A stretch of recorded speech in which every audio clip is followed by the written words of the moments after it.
Hello. Today I'm going to be discussing a technique in watercolors called dry brush. Now, as the name implies, it requires using a brush that is relatively dry, and the object of it is to use this dry bristles to create delicate shading or skipping across the surface of the page in order to create some randomized textures. Now, sometimes this can be achieved very well on a cold press surface, which is a watercolor paper that has a little bit of a tooth to it. It's sort of rough. You can see there's a tiny bit of texture to this. It's not perfectly smooth.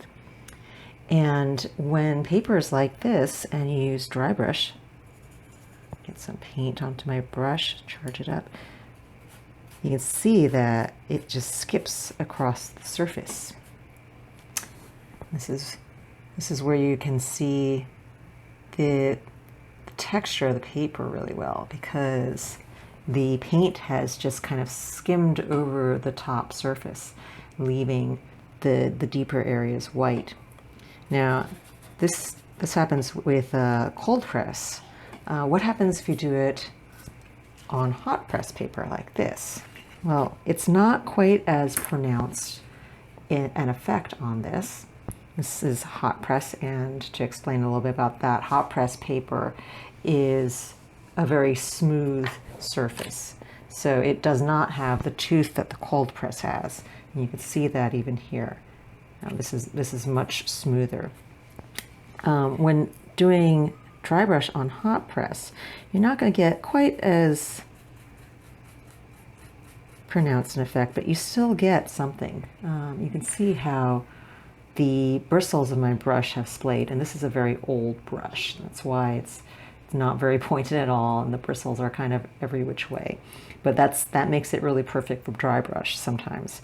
Other times when I'm working in very fine detail, what I want to use are smaller brushes. And in this case, dry brush is a technique that I use for creating very small detailed areas in a painting that I want to have a very specific textural quality to them. I don't want it to be smooth the way it happens with watercolors when you use a lot of liquid.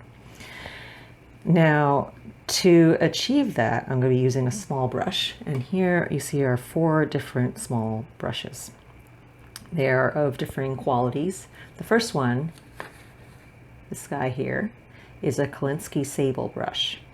Now, these are the most expensive, and generally I'm not going to want to use something of this quality, this caliber, for dry brush, because as you saw with the earlier brush I was using, it's a technique that is not very careful with the bristles.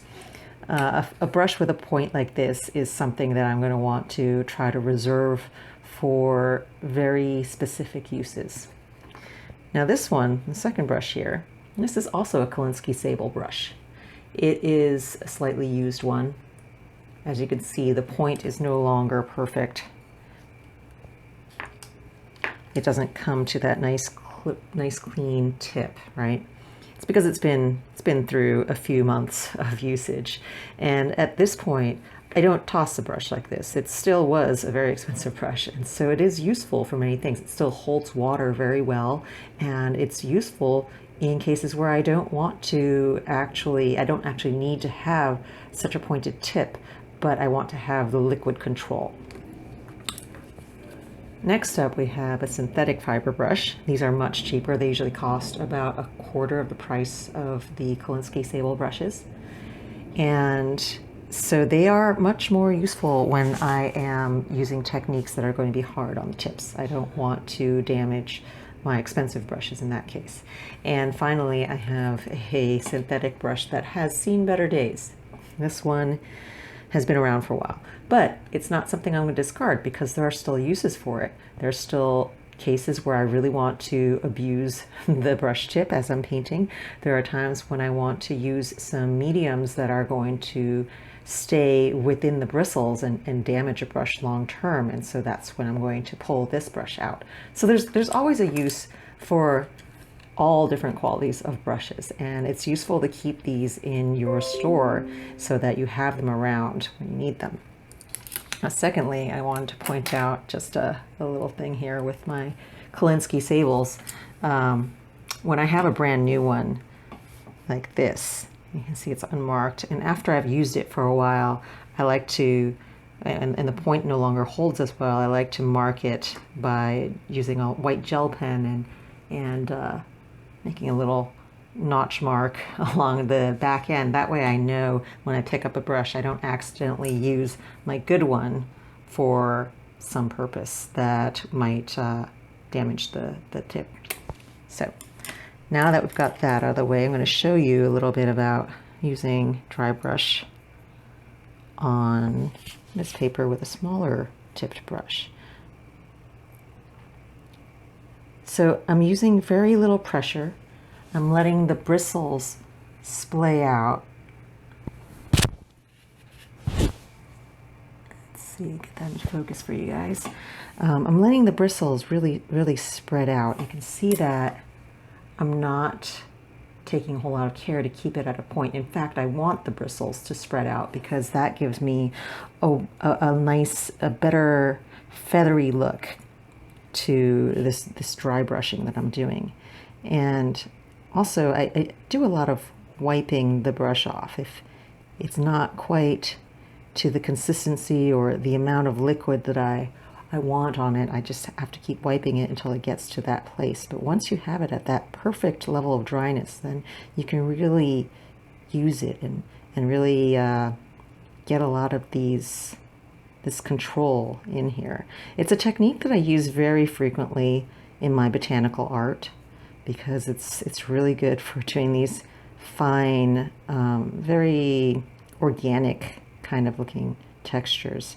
It also looks a lot like colored pencils, I've been told. Some of the paintings that I've done using this technique, when I finish, people have mistook it for colored pencil because you have these thin lines, and it's much better than colored pencil, though I always tell them, because with colored pencil you're limited to the colors that you have in the pencils, but with watercolors you can make any shade you want. You can turn it, you can add a little bit of green, you can add a little orange, and you can have essentially any color that you desire. So this is generally how I use this technique. The other place I use it frequently is when I'm painting fur, because as you can see, it would make the perfect texture for that kind of subject matter. So now that we've gone over the technique in its very isolated format, let me show you how I use it in actuality in a painting. So this here is a painting that I'm working on currently. It's a fish, and he has a whole lot of scales. And in these scales, I really wanted to get this sort of pocked detailing to it, which I wasn't going to achieve with any wet on wet techniques. So I was doing most of his body as a dry brush technique. And as well, I'm going to do some of the fins right now. As the fins, again, like fur, this is sort of the perfect opportunity to use a technique like this, because I'm going to want to follow the contours and the way the fins, the veins go in the fins. And by using dry brush, you sort of get that built in to your strokes, right? The way I'm moving the brush along the length of the fins like this. And it just adds a whole lot of depth and layered texture to the painting that it otherwise would not have if I was just using straight on wet glazes and washes. Now I do use a combination of glazes with this dry brushing that I'm doing. I'll alternate back and forth really.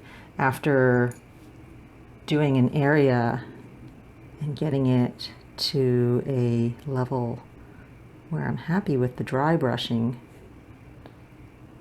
then I will frequently hit it with a wash of just straight water.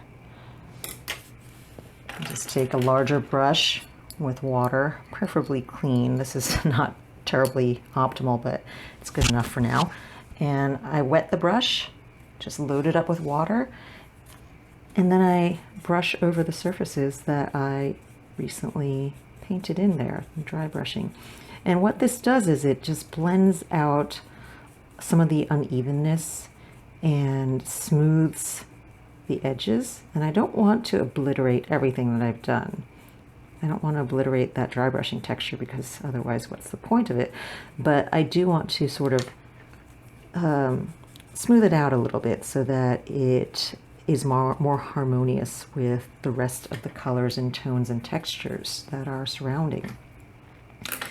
And then I just go back and forth doing these two things, dry brushing texture and then hitting it with a wash to blend out a little bit.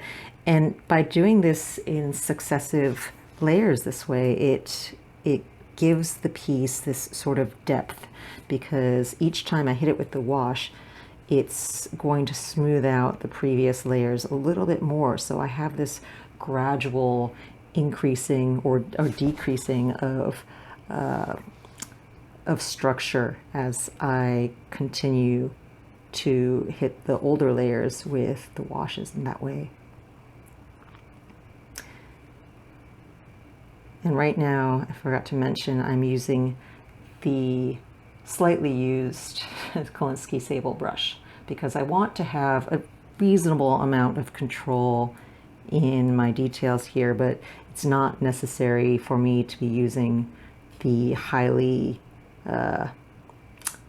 pointed brush.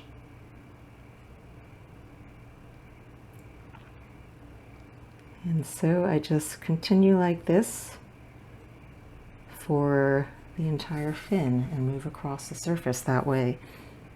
And over time, the textures just really build up and become very rich.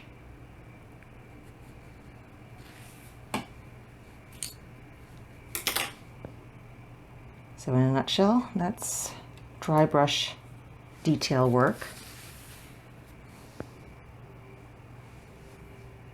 Thanks for checking in with the video today, and I hope you learned something. And if you have questions about what you'd like to see in the future or other techniques that you'd like to see me actually demonstrate, I'd be happy to hear your suggestions. You can leave those in the comments or email them to me. Thank you very much.